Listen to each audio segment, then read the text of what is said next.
छ्यापी र आलुको स्वादिलो तरकारी आज म हजुरहरूलाई घरमै सजिलैसँगले बनाएर देखाउँदैछु। Greetings everyone, YouTube channel Amarpanthi food वर्ल्डमा हजुरहरूलाई धेरै धेरै स्वागत छ। अरू तरकारीहरूको तुलनामा यो छ्यापी र आलुको तरकारी एकदमै स्वादिलो हुन्छ र घरमै पाइने सामग्रीहरूबाट नै आज म हजुरहरूलाई एकदम स्वादिलो तरिकामा बनाएर देखाउँदैछु।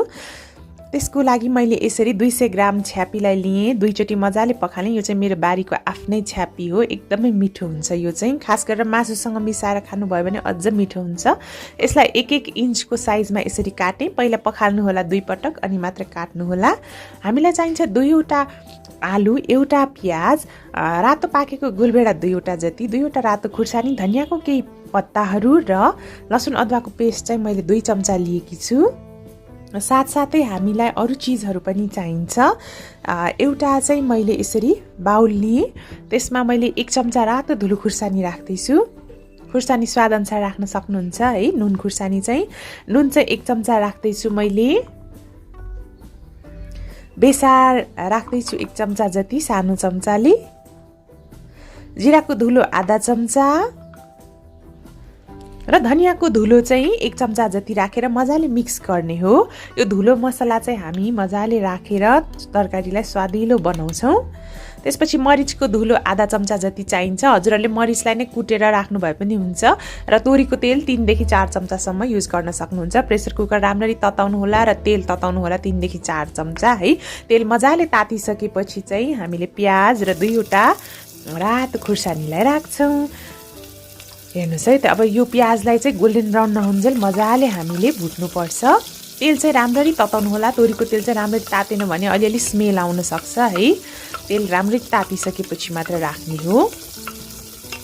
हामीले चाहिँ हरियो प्याजको तरकारी, हरियो लसुनको तरकारी त हजुरहरूमध्ये धेरैले खानुभएको छ होला, तर यो छ्यापीको तरकारी अझै मिठो हुन्छ है। गाउँघरतिर चाहिँ खसीको मासुसँग पनि मिसाएर बनाउने चलन छ। कुनै दिन म पनि हजुरहरूलाई बनाएर देखाउँछु है। एकदमै स्वादिलो हुन्छ। यो छ्यापीको टेस्ट चाहिँ हरियो प्याज भन्दा पनि एकदम तिखर खालको र एकदम कडा खालको हुन्छ है। र लसुन अदुवाको पेस्ट र गोलभेडा राखेँ र आलुलाई पनि राखेँ। गोलभेडा राख्दाखेरि हजुरहरूले सधैँ अचारमा होस् या तरकारीमा एकदमै रातो पाकेकोवाला राखिदिनु होला। र अघि मिक्स गरेको हाम्रो यो धुलो मसलाको मिक्सचरलाई पनि राखेँ। यसलाई मजाले हामीले 1-2 मिनट यसरी पकाउनुपर्छ है, पानी नहालिकनै। एकदमै सजिलो छ बनाउने तरिका है। नुन खुर्सानी आफ्नो स्वादअनुसार राख्न सकिन्छ, मसलाहरू पनि है। हेर्नुहोस् है त।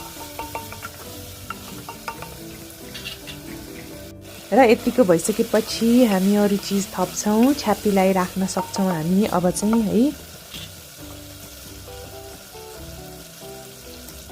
बजारमा सजिलै किन्न पाइन्छ छ्यापी चाहिँ है। हाम्रो काठमाडौँतिर चाहिँ सजिलै पाइन्छ। र यसलाई राखिसकेपछि मजाले एकचोटि मिक्स चाहिँ गर्नुपर्छ है।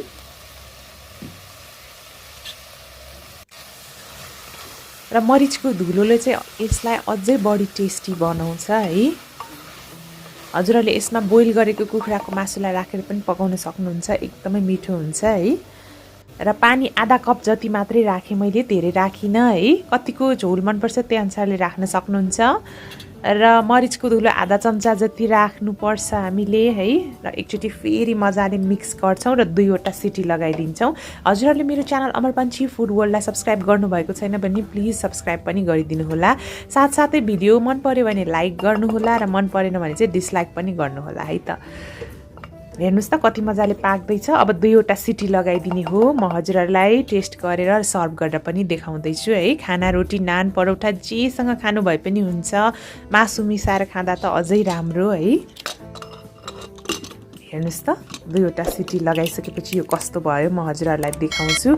माथिबाट धनियाँको पत्ताहरू राखेकी थिएँ।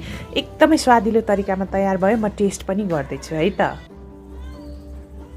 हजुरहरूलाई भिडियो मन पर्यो भने लाइक, कमेन्ट र सेयर गर्न नबिर्सिनु होला। साथसाथै मेरो च्यानल अमरपन्थी फुड वर्ल्डलाई सब्सक्राइब पनि गरिदिनु होला है। एकदमै टेस्टीसँगले तयार भइसकेको छ। र thank you so much for watching. Have a nice day. Happy cooking. Bye by.